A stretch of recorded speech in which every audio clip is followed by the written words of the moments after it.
Hello guys, welcome to my channel. ಎಲ್ರಿಗೂ ದಸರಾ ಹಬ್ಬದ ಹಾರ್ದಿಕ ಶುಭಾಶಯಗಳು. ಇವತ್ತು ನಾನು ಹಾಲ್ಗರ್ಗೆ ಹೇಗೆ ಮಾಡೋದು ಅಂತ ಹೇಳ್ಕೊಡ್ತೀನಿ. ಈ ಡಿಶ್ ನಮ್ಮ ಮನೇಲಿ ಎಲ್ರಿಗೂ ತುಂಬ ಇಷ್ಟ. ಸೊ ಸ್ಟಾರ್ಟ್ ಮಾಡೋಣ. ಮೊದಲು ಒಂದು ಪಾತ್ರೆ ತಗೊಂಡು ಅದಕ್ಕೆ 2 ಲೋಟ ನೀರು ಹಾಕ್ಕೊತಿದ್ದೀನಿ. ಸ್ಟವ್ ಆನ್ ಮಾಡಿ ಬಿಸಿ ಆಗೋಕ್ಕೆ ಬಿಡ್ತೀನಿ.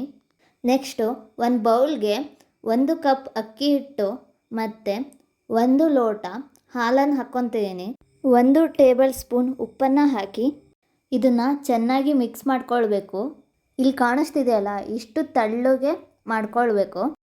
ಇದು ಬಿಸಿಯಾಗಿದೆ. ಸೊ ಈಗ ಮಿಕ್ಸ್ ಮಾಡ್ಕೊಂಡಿರೋ ಅಕ್ಕಿ ಹಿಟ್ಟು ಮತ್ತು ಹಾಲನ್ನು ಇದಕ್ಕೆ ಹಾಕ್ಕೊತಿದ್ದೀನಿ. ಇದನ್ನು ಚೆನ್ನಾಗಿ ಮಿಕ್ಸ್ ಮಾಡ್ಕೊಳ್ಬೇಕು. ನೀವು ಇದನ್ನು ಹಾಕೋವಾಗಿಂದನೇ ಮಿಕ್ಸ್ ಮಾಡ್ಕೊಳ್ಳೋಕೆ ಸ್ಟಾರ್ಟ್ ಮಾಡಬೇಕು, ಇಲ್ಲಾಂದರೆ ಇದು ಸ್ವಲ್ಪ ಗಂಟು ಆಗುತ್ತೆ.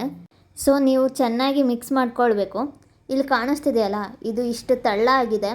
ನೆಕ್ಸ್ಟ್ ಇದು ಕುದೀತಾ ಸ್ವಲ್ಪ ಗಟ್ಟಿ ಆಗೋಕ್ಕೆ ಸ್ಟಾರ್ಟ್ ಆಗುತ್ತೆ. ಇದನ್ನು ಚೆನ್ನಾಗಿ ಬೇಯಿಸ್ಕೊಳ್ಬೇಕು. ಒಂದು ಪ್ಲೇಟ್ ಮುಚ್ಚಿ 1-2 ನಿಮಿಷ ಬೇಯಿಸ್ಕೊಳ್ಬೇಕು. ಇದು ಬೆಂದಾದಮೇಲೆ ಸ್ವಲ್ಪ ಗಟ್ಟಿ ಆಗುತ್ತೆ. ಆವಾಗ ಇದಕ್ಕೆ ಸ್ವಲ್ಪ ಅಕ್ಕಿ ಹಿಟ್ಟು ಹಾಕ್ಕೋಬೇಕು. ನಾನಿಲ್ಲಿ 2 ದೊಡ್ಡ ಸ್ಪೂನಲ್ಲಿ ಅಕ್ಕಿ ಹಿಟ್ಟು ಹಾಕ್ಕೊತಿದ್ದೀನಿ. ಇವಾಗ ಚೆನ್ನಾಗಿ ಮಿಕ್ಸ್ ಮಾಡ್ಕೊಳ್ಬೇಕು. ಇದು ಇವಾಗ ಸ್ವಲ್ಪ ಗಟ್ಟಿ ಆಗುತ್ತೆ ನೋಡಿ. ಈ ಹದದಲ್ಲಿ ಮಿಕ್ಸ್ ಮಾಡ್ಕೊಳ್ಬೇಕು ನೀವು. ಈಗ ನಾನು ಇದಕ್ಕೆ ಜೀರಿಗೆ ಕೊತ್ತಂಬರಿ ಪುಡಿ ಹಾಕ್ಕೊತಿದ್ದೀನಿ. ಇದನ್ನು ಹಾಕ್ಕೊಂಡು ಚೆನ್ನಾಗಿ ಮಿಕ್ಸ್ ಮಾಡ್ಕೊಳ್ಬೇಕು. ನೋಡಿ, ಇಲ್ಲಿ ನಾನು ಚೆನ್ನಾಗಿ ಮಿಕ್ಸ್ ಮಾಡ್ಕೊತಿದ್ದೀನಿ. ಆ್ಯಕ್ಚುಲಿ ಈ ಡಿಶ್ ತುಂಬ ಟೇಸ್ಟಿಯಾಗಿರ್ತೈತಿ. ನೀವು ಯಾವತ್ತೂ ಮಾಡಿಲ್ಲ ಅಂದರೆ ಈ ವಿಡಿಯೋ ನೋಡಿ ಮಾಡ್ಕೊಳ್ಳಿ, ತುಂಬ ಟೇಸ್ಟಿಯಾಗಿ ಆಗುತ್ತೆ. ನೆಕ್ಸ್ಟ್ ಇದನ್ನು ಸ್ವಲ್ಪ ಹೊತ್ತು ಲೋ ಫ್ಲೇಮಲ್ಲಿ ಬೇಯಿಸ್ಕೊತೀನಿ. ನೆಕ್ಸ್ಟ್ ಇದಕ್ಕೆ ನಾನು ಸ್ವಲ್ಪ ದಾಲ್ಡಾ ಹಾಗೂ ಸ್ವಲ್ಪ ಬೆಣ್ಣೆ ಹಾಕ್ಕೊತೀನಿ. ಈ ದಾಲ್ಡಾಯಿಂದ ಟೇಸ್ಟ್ ಎನ್ಹ್ಯಾನ್ಸ್ ಆಗುತ್ತೆ, ಜಾಸ್ತಿ ಆಗುತ್ತೆ. ಸೊ ಅದಕ್ಕೆ ನಾವು ದಾಲ್ಡಾ ಹಾಕ್ಕೊತಿದ್ದೀವಿ. ಈಗ ಇದನ್ನು ಚೆನ್ನಾಗಿ ಮಿಕ್ಸ್ ಮಾಡ್ಕೊಳ್ಬೇಕು. ಆ ದಾಲ್ಡಾ ಮತ್ತು ಬೆಣ್ಣೆ ಎಲ್ಲ ಕಡೆನೂ ಸ್ಪ್ರೆಡ್ ಆಗಬೇಕು. ಸೊ ಅದಕ್ಕೆ ನಾವು ತುಂಬ ಚೆನ್ನಾಗಿ ಮಿಕ್ಸ್ ಮಾಡ್ಕೊಳ್ಬೇಕು. ಈಗ ಇದು ರೆಡಿಯಾಗಿದೆ. ಈ ಹಿಟ್ಟನ್ನು ನಾನು ಒಂದು ಕೊಣಿಗೆಗೆ ಟ್ರಾನ್ಸ್ಫರ್ ಮಾಡ್ಕೊಳ್ತಿದ್ದೀನಿ. ನೀವು ಬೇಕಿದ್ದರೆ ಪ್ಲೇಟಲ್ಲಿ ಬೇಕಾದರೂ ಹಾಕ್ಕೊಳ್ಬೋದು. ಈಗ ಇದು ಬಿಸಿ ಇದೆ. ಸ್ವಲ್ಪ ತಣ್ಣಗಾದ್ಮೇಲೆ ಇದನ್ನು ಚೆನ್ನಾಗಿ ನಾದ್ಕೊಳ್ಬೇಕು. ನೀವು ರೊಟ್ಟಿ ಮಾಡೋವಾಗ ಹೇಗೆ ನಾದ್ಕೊತೀರೋ ಹಾಗೆ ಇದನ್ನು ಕೂಡ ನಾದ್ಕೊಳ್ಬೇಕು. ಇದನ್ನು ರೌಂಡಾಗಿ ಚಕ್ಲಿ ಹಂಗೆ ಮಾಡ್ಕೊಳ್ಬೇಕು. ಅದು ಹೇಗೆ ಮಾಡೋದು ಅಂತ ನಿಮಗೆ ತಿಳಿಸ್ಕೊಡ್ತೀನಿ. ಈಗ ಸ್ವಲ್ಪ ಹಿಟ್ಟನ್ನು ತಗೊಂಡು ಅದನ್ನು ಹೀಗೆ ರೋಲ್ ಮಾಡಬೇಕು. ಇದು ಸ್ವಲ್ಪ ತಳ್ಳಗಾದ್ಮೇಲೆ ಈ ಥರ ರೌಂಡಾಗಿ ಮಡಚಿ 2 ಎಂಡನ್ನು ಜೋಡಿಸ್ಕೊಳ್ಬೇಕು. ಇದೇ ಪ್ರೊಸೀಜರ್ನ ನೀವು ಕಂಟಿನ್ಯೂ ಮಾಡಬೇಕು. ನೋಡಿ, ಇಲ್ಲಿ ಕಾಣಿಸ್ತಿದೆಯಲ್ಲ, ಹೀಗೆ ಮಾಡ್ಕೊತಾ ಹೋಗಬೇಕು. ನೋಡಿ, ಇಲ್ಲಿ ನಾನು ಚಕ್ಲಿ ಥರ ಹೀಗೆ ರೌಂಡಾಗಿ ಮಾಡ್ಕೊಂಡಿದ್ದೀನಿ.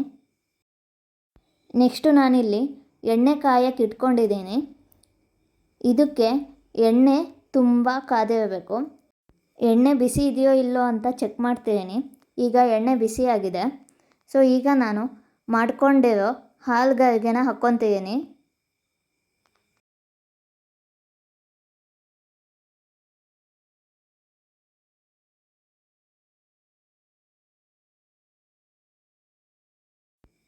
ಇದು ಗೋಲ್ಡನ್ ಕಲರ್ ಆಗ್ತಿದ್ದಂಗೆ ಇದನ್ನು ಹಾಕ್ಕೊಳ್ಬೇಕು. ಹಾಕ್ಕೊಂಡು ಚೆನ್ನಾಗಿ ಕರ್ಕೊಳ್ಬೇಕು. ಹಾಲ್ಗರ್ಗೆನ ರೌಂಡು ಮಾಡ್ಕೊತ ಶೇಪ್ ಕೊಡುವಾಗ ನೀವು ನೀರನ್ನ ಹಚ್ಕೊಂಡು ಮಾಡ್ಕೊಳ್ಬಾರ್ದು.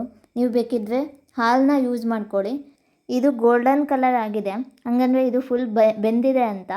ಸೊ ಇದನ್ನು ತಕ್ಕೊಂಡು ಬೇರೆ ಬೌಲ್ಗೆ ಟ್ರಾನ್ಸ್ಫರ್ ಮಾಡ್ಕೊಳ್ತೀನಿ.